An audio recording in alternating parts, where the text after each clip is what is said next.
Mia knew that meeting her fiancé Liam's parents would be challenging, but she never expected just how humiliating the encounter would turn out to be.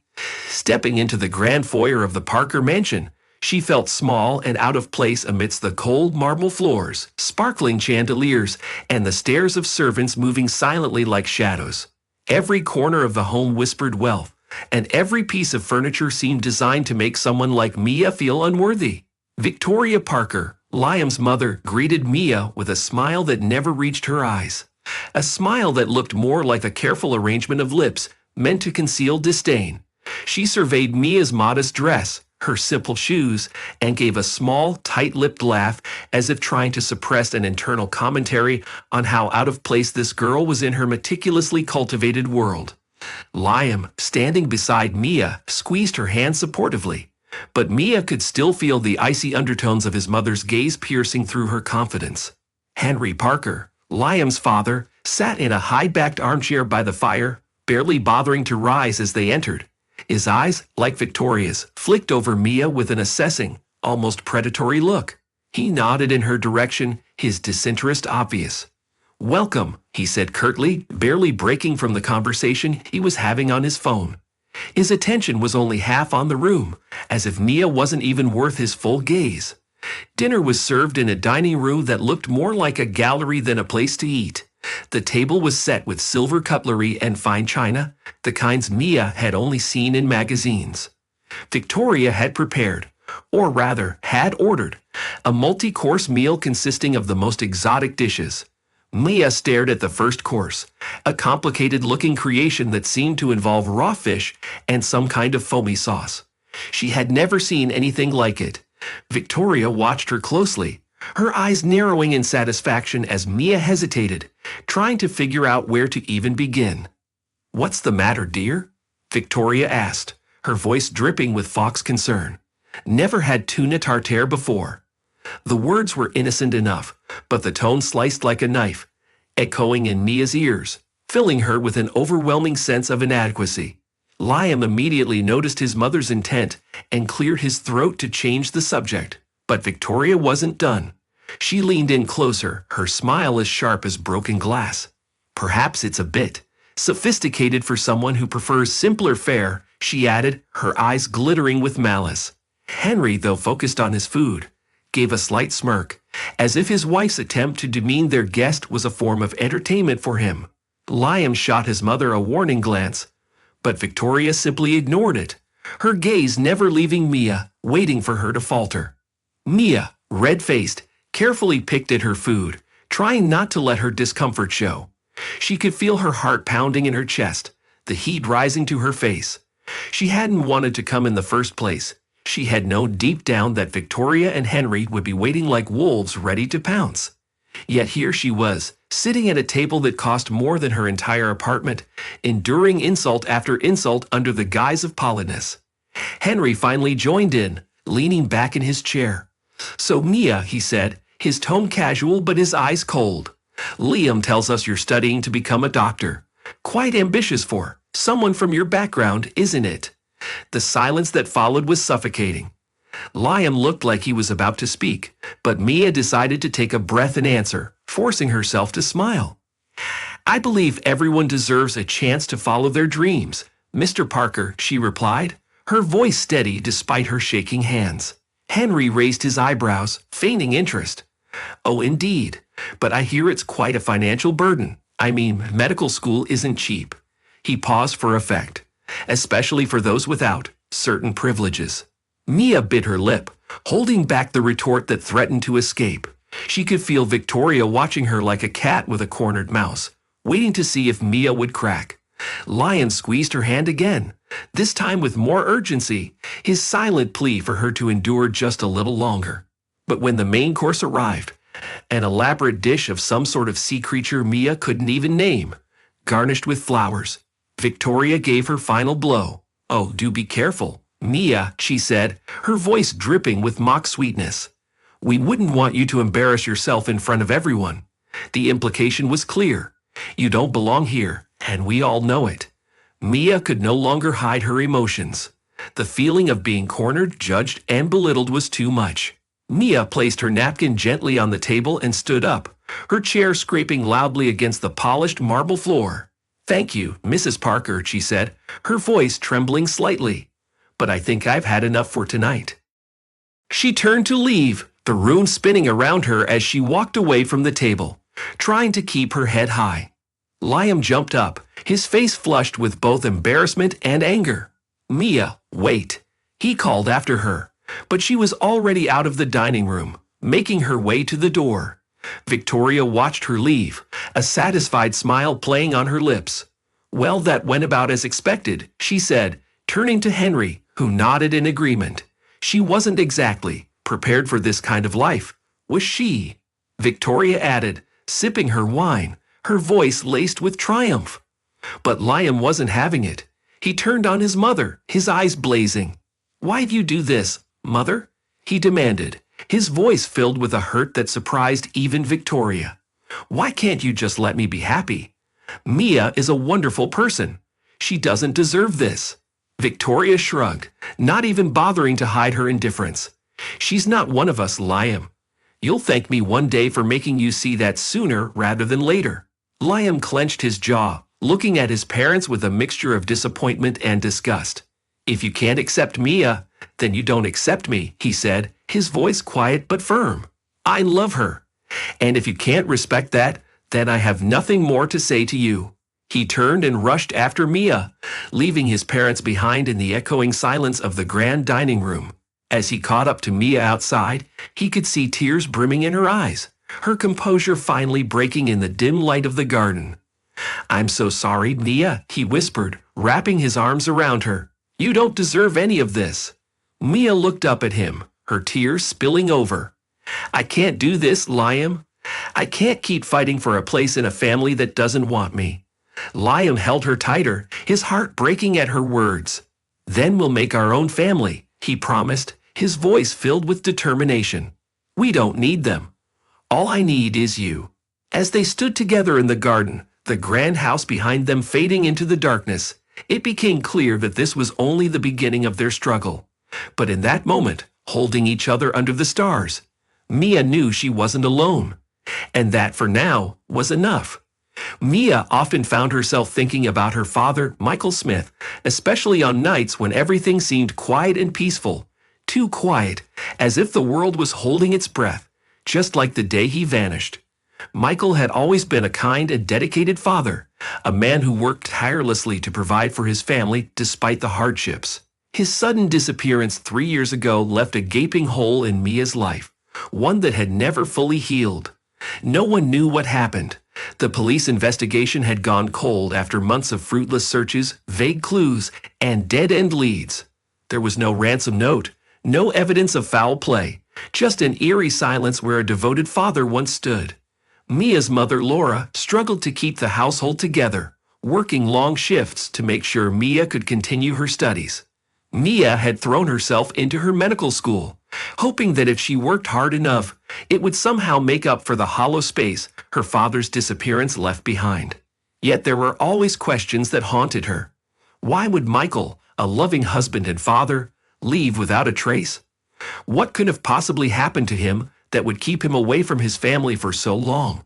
Laura always tried to reassure Mia, telling her that perhaps Michael had been forced to leave, that maybe he was out there somewhere, trying to find his way back to them. But late at night, in her quietest moments, Mia couldn't help but fear the worst. While Mia and her mother tried to move on, the Parker family was flourishing, or so it seemed. Henry Parker, Liam's father, had gone from running an underwhelming, almost bankrupt business to becoming the owner of an expansive corporate empire. The suddenness of his rise was staggering, even suspicious to those who paid attention. The timing aligned almost perfectly with her father's disappearance, something Mia was too cautious to mention, but couldn't ignore. Whenever she was in the Parker mansion, the whispers of wealth felt almost sinister, as if the walls themselves were hiding secrets. Henry's transformation wasn't just financial. He had become a harder, colder man, someone who spoke with a confidence that bordered on arrogance. His previously soft demeanor, which once had at least a semblance of kindness, was now replaced with an imposing attitude that intimidated those around him, including Liam. Despite his newfound wealth, there was something haunted about him, as if the riches had come at a great cost. Liam noticed the shift in his father, and though he asked questions, he was always met with vague answers or, worse, icy silence. The mystery of his father's fortune lingered like an unsolved riddle, a shadow growing darker as time passed. Rumors began circulating among those in the business community. Some said Henry had come into an inheritance from a mysterious, distant aunt who had supposedly passed away in California. Others whispered about a series of risky loans he had taken out, suggesting that someone or something had backed him in his pursuit of wealth. But nothing could be proven, and Henry was careful to keep his newfound partners, if they existed, well out of the public eye. He held on to his secrets tightly, and the more questions were asked, the more aloof and disconnected he became. Liam began to have his suspicions. Growing up, he remembered the years when his family struggled, when they had to count every penny and worry about making ends meet. He remembered the way his father would come home, exhausted and defeated, barely able to look his mother in the eyes after another failed business meeting. And then, almost overnight, everything changed. Suddenly, there were new cars in the driveway, a renovation to their old home that transformed it into a mansion, and expensive clothes that Henry insisted on buying for his family. Liam had asked his father once about the sudden change. Henry had just smiled, an unnerving, tight-lipped smile, and told him, "Sometimes, son, you just get lucky. The right deals at the right time." There was something about the way he said it, the way his eyes seemed to avoid Liam's, that never sat well with him. For Mia, the pieces of the puzzle began to arrange themselves in troubling ways. She was visiting her mother one Sunday afternoon, helping her sort through old family paperwork, when she stumbled upon some old documents related to her father's business. She found an old business card, faded and slightly torn, with Henry Parker's name on it. Her heart skipped a beat. She remembered her father mentioning Henry in passing, talking about a business partnership that never quite took off. A chill ran down her spine as she realized that this partnership was from around the same time that her father disappeared. Was it just a coincidence, or was there something more? Mia's instincts told her there was more to the story than anyone knew. That evening, she confronted Liam about it, hesitant yet determined. They were in his apartment, a cozy place that was a stark contrast to the opulence of the Parker mansion. Liam listened, his brow furrowing deeper as Mia explained what she had found. He couldn't deny that there was something strange about it, something dark that had always gnawed at the edges of his mind, but that he never dared to face head-on. "We need to find out the truth, Liam," Mia said, her eyes filled with both fear and resolve. "If your father knows something about my dad, I have to know." Liam looked at her, a mixture of love and dread in his eyes. He wanted to protect her from whatever truth might come out, but he also knew that she deserved answers. "I'll help you, Mia," he said finally, his voice soft but resolute. "Whatever it takes, we'll find out what happened." The two of them began to quietly dig for information. Liam started paying more attention to his father's conversations, the late-night phone calls that ended abruptly when anyone walked into the room. Mia began combing through old records, business transactions, anything that might give them a clue. It was slow, and the closer they seemed to get, the more dangerous it felt. Henry was not a man who tolerated curiosity, especially not from his own son. One evening, as Liam walked past his father's study, he overheard a conversation that made his blood run cold. Henry was on the phone, his voice low but urgent. No, I told you. We can't afford anyone finding out about that. It needs to stay buried. Do you understand?" There was a pause, and then Henry's voice dropped to a whisper. "Michael Smith is not an issue anymore, and I intend to keep it that way." Liam's heart pounded as he stepped back, trying to make sense of what he had just heard. He rushed to call Mia, his hands trembling as he dialed her number. When she answered, he could barely find the words. "Mia, I think my father knows what happened to yours," he whispered, his voice barely audible. There was a long silence on the other end. Mia took a deep breath, her heart pounding in her chest. She had feared this, but hearing it confirmed was something else entirely. "We have to keep going, Liam," she finally said, her voice filled with both terror and determination. "We have to know the truth, whatever it is. And so, they found themselves standing on the edge of a dangerous precipice, about to step into the dark and tangled web of deceit that had been spun around them. The closer they got to the truth, the more Mia began to fear not only for her father's life, but for what exposing these secrets might mean for her and Liam. The stakes were higher than ever, and with every step they took, they could feel the walls closing in, the darkness growing ever nearer. Michael Smith had been wandering the streets for years now, living under the name Joe. He couldn't remember anything about his past, who he was, where he came from, or why there were flashes of a different life that haunted his dreams. His life as a homeless man was a constant struggle for survival, but he never lost his dignity. There was something inside him, some deeply embedded sense of purpose, that kept him going when others around him seemed to give up. The name Michael Smith used to echo in the corners of his mind, like a whisper from a forgotten dream, but he couldn't make sense of it. The day he woke up in an alley, battered and bruised with no memory of who he was, he had stumbled upon a group of homeless people who took him in, offering a blanket, some food, and the name Joe. It was simpler that way, to just be Joe, with no past and no expectations. He worked odd jobs, scavenged for food, and made friends among the others who had slipped through society's cracks. He'd accepted this new life, though he knew, deep down, something was missing. One chilly afternoon, Joe was rummaging through a dumpster behind an old newspaper building, looking for anything useful. It was a windy day, and newspapers were scattered all over the street. One in particular caught his eye, a faded, yellowed edition, nearly 3 years old. He picked it up with the intention of using it for kindling, but something on the front page stopped him dead in his tracks. There, beneath a headline about a local business scandal, was his face, clean-shaven, dressed in a suit, and smiling. A version of himself that felt both familiar and alien.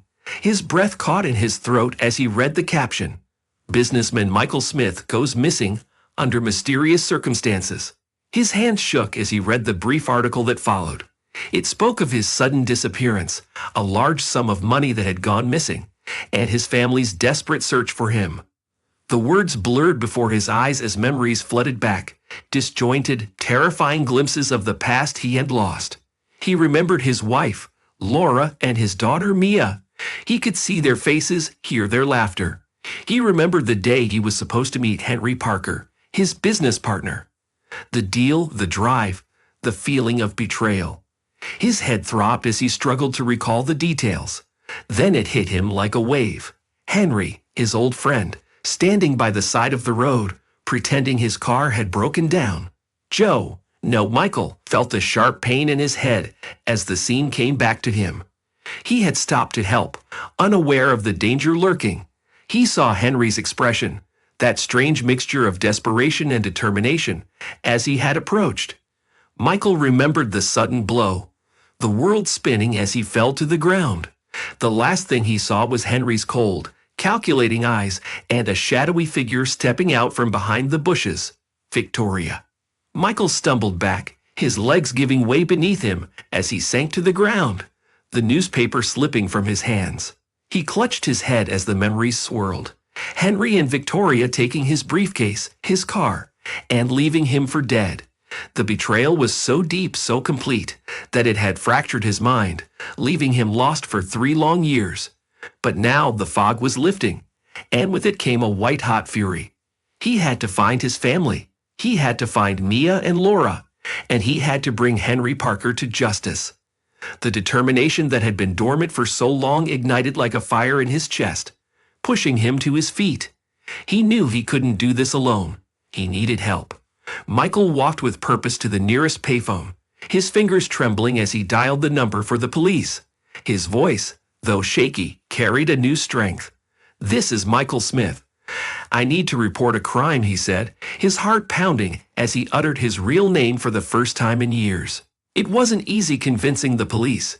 They were skeptical. A homeless man claiming to be a missing businessman wasn't exactly a story they believed every day. But Michael was persistent. He gave them details only Michael Smith could know, described his family, his business, and the betrayal that had cost him everything. Slowly, the officers began to believe him. They agreed to accompany him to the Parker mansion, and Michael knew it was time to confront his past and the people who had stolen his life from him. The day Michael arrived at the Parker mansion, the sky was overcast, heavy clouds looming overhead, threatening rain. He stood at the gate, flanked by police officers, his heart pounding in his chest. The mansion looked even grander than he remembered, a mockery of the hard work and dreams that had once fueled his partnership with Henry. He could feel the anger simmering beneath his skin, his hands clenching into fists. Inside, Henry and Victoria were enjoying a leisurely breakfast, completely unaware of the storm about to crash into their lives. The doorbell rang, and Henry frowned, irritated by the interruption. He motioned for one of the servants to get it, but then he heard voices. Loud, authoritative voices. He exchanged a glance with Victoria, a flicker of worry crossing his face. When the front door swung open, Henry's heart nearly stopped. There, standing in the doorway, was Michael. For a moment, Henry thought he was seeing a ghost. The color drained from his face, and he stumbled backward, his eyes wide with disbelief. "No, it can't be," he whispered, his voice barely audible. Victoria, too, froze in shock, her spoon clattering onto her plate as she stared at Michael. He looked different, thinner, worn, his hair longer, and his eyes haunted. But there was no mistaking it. The man they had left for dead had returned. Michael stepped inside, his eyes locked on Henry. "Surprised to see me, Henry?" he said, his voice low, the edge of fury barely restrained. He gestured to the police officers behind him. "You didn't finish the job, and now, it's time for you to face what you did." The officers moved forward, informing Henry and Victoria of their arrest. Henry tried to protest, to deny everything, but his words were hollow, his usual confidence crumbling under the weight of Michael's presence.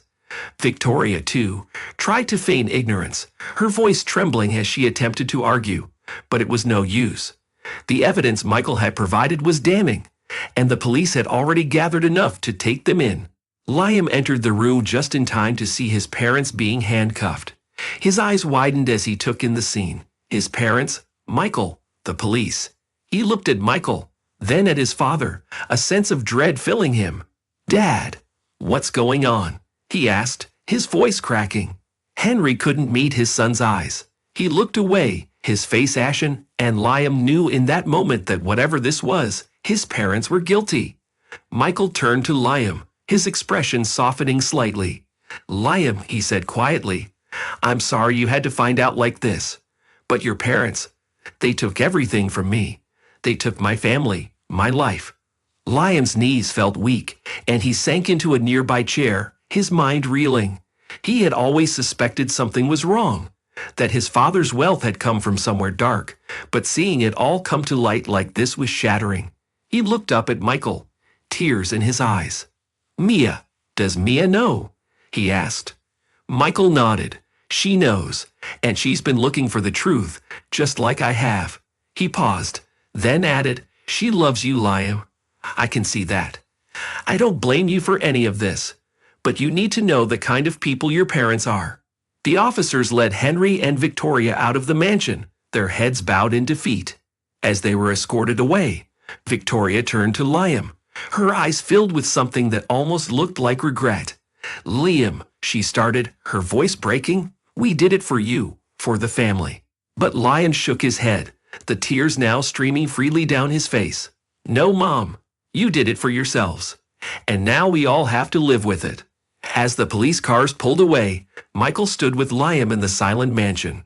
The echoes of the confrontation still hung in the air, but amidst the chaos, there was also a sense of closure. Michael looked at Liam, the young man who loved his daughter despite everything, and he saw hope, a future that could be different from the past. He put a hand on Liam's shoulder. "Let's go find Mia," he said. "We have a lot to talk about." And so, Michael and Liam left the Parker mansion together, stepping out of the shadows of the past and into the uncertain light of what lay ahead. There were still wounds to heal, truths to face, and futures to rebuild. But for the first time in 3 long years, Michael felt like he was finally heading in the right direction. Back to his family, back to the life that had been stolen from him, ready to start anew.